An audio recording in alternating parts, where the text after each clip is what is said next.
Question number 7 में बच्चों क्या कहता है आपसे, ABC is a right angle in which angle A is equals to 90 degree, correct? Now एक डायग्राम आप बनाओगे इस तरीके से, सही है, और एक ट्रायंगल आप बनाओगे और इस ट्रायंगल का नाम रखोगे ABC। सो इसमें एंगल A कितना है बताइए, 90। तो बच्चों 90 का सिंबल कैसा होता है आपका, ये इस तरीके से। तो यहीं पर आपको A दिखाना पड़ेगा, बाकी B और C आप यहाँ कहीं पे भी रख दीजिए, B यहाँ और C यहाँ, कोई डाउट नहीं होना चाहिए। बन गया ना ट्रायंगल ABC। अब इन्होंने हमें कहा है कि भाई एंगल A की वैल्यू कितनी, 90 डिग्री है। चेक कर लो, ये एंगल A पे हमने 90 डिग्री का निशान बना लिया, ये ऐसा। तो ये एंगल कितना हो गया आपका यहाँ पे 90 डिग्री। एंड हमको क्या फाइंड करना है, angle B and angle C। ठीक, अब बहुत इजी बच्चों, देखिए कुछ नहीं करना है इसमें। ठीक, एक और इंफॉर्मेशन देके रखा है, AB is equal to AC।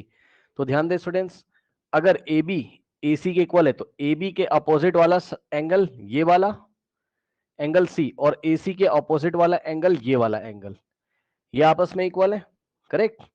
तो ध्यान दीजिए, AB is equals to AC है अगर, तो AB के अपोजिट वाला एंगल बच्चों, AB के अपोजिट वाला एंगल C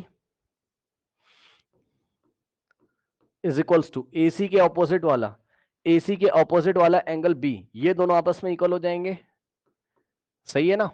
अब ध्यान दें, ये दोनों एंगल अगर इक्वल हो जाएंगे, सही है ना, तो बच्चों इसको इक्वल कर दीजिए। और एक बात बता रहा हूं, जब इक्वल आपने कर ही दिया तो एक्स एक्स मान लो ना, क्या डाउट है, और एक्स की वैल्यू निकाल लो। ठीक, तो आपने कहा ठीक है भाई, हम एक काम करते हैं, let angle C is equals to angle B is equals to x degree मान लीजिए इसको। बात समझ में आ रही है ना? ठीक, तो इसको हमने x डिग्री और इसको भी हमने x डिग्री अज्यूम कर लिया, सही है। अब बच्चों एक बात बताइए, क्या आप इन ट्राइंगल ABC, ध्यान से सुनिएगा, ट्राइंगल ABC में क्या आप एंगल सम प्रॉपर्टी लगा सकते हैं? बताइए, बहुत आसान है। क्या करोगे, ध्यान से चेक करो, angle A plus angle B plus angle C। बच्चों किसी भी ट्राइंगल में तीनों एंगल का sum, angle A plus angle B plus angle C कितना होता है, 180, पढ़ा है आपने। ठीक, ये क्या लगाया बच्चों हमने, angle sum property of a triangle. क्या लगाया हमने यहां पर, angle sum property of a triangle, सही है। नाउ अब कुछ नहीं करना बच्चों, वैल्यू रख दीजिए। एंगल ए की जगह कितना रखोगे बताओ, 90 डिग्री। सो एंगल ए की जगह बच्चों आपने कितना रखा, 90 डिग्री, प्लस एंगल बी की जगह कितना रखोगे, x डिग्री, और प्लस एंगल सी को और बी को दोनों को इक्वल माना है, सी भी x है और बी भी x है, तो सी की जगह भी x रखा, इज इक्वल्स टू 180, सही है। अब नेक्स्ट स्टेप में क्या होगा बच्चों, ये वाला 90 उधर चला जाएगा और x प्लस एक्स कितना हो जाएगा, 2x। तो लेफ्ट हैंड साइड आपके पास कितना बचेगा, 2x degree is equals to, ध्यान दें 90 उधर जाएगा तो 180 माइनस 90 हो जाएगा, है ना? मेरे ख्याल से कोई डाउट नहीं होना चाहिए, 180 माइनस 90।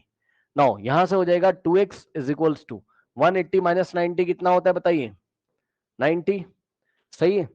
अब 2 जाके उधर डिवाइड लगाएगा, सो x इज इक्वल्स टू कितना आ जाएगा, 90 अपॉन 2, 2 वन जा और यहां पर आ जाएगा 45। सो x का वैल्यू कितना आ गया बताइए, 45 डिग्री। और बच्चों x था क्या आपका, एंगल B और एंगल C दोनों ही x था, यानी कि एंगल B भी किसके इक्वल आ गया, x के वैल्यू के इक्वल, यानी कि 45, और एंगल C भी कितना आ गया, 45। कॉपी में कर लीजिए और इसको याद कर लीजिए। याद क्या करना है, जब आप बड़ी क्लासेस में पहुंचोगे, हायर क्लासेस में, तो आपको ये इतनी लेंदी कैलकुलेशन नहीं करनी। आपको ध्यान होना चाहिए क्या, कि अगर एक आइसोसेलेस राइट एंगल ट्राइंगल है, कैसा ट्राइंगल है ये, आइसोसेलेस राइट एंगल, चेक कर लो। आइसोसेलेस क्यों है, क्योंकि टू साइड्स इक्वल है, राइट एंगल क्योंकि 90 है। ठीक, तो आइसोसेलेस राइट एंगल ट्राइंगल में अगर एक एंगल 90 है जो कि रहता है, तो दोनों एंगल 45 45 के हो जाते हैं, ये भी 45 और ये भी 45। इस क्वेश्चन को कर लीजिए, फिर मैं आपको नेक्स्ट क्वेश्चन कराता हूं। कर लीजिए बच्चों फटाफट जल्दी से, डन। चलिए बच्चों नेक्स्ट क्वेश्चन लेते हैं। बच्चे बता रहे हैं कि ये क्वेश्चन हो चुका है। चलिए नेक्स्ट क्वेश्चन देखिए।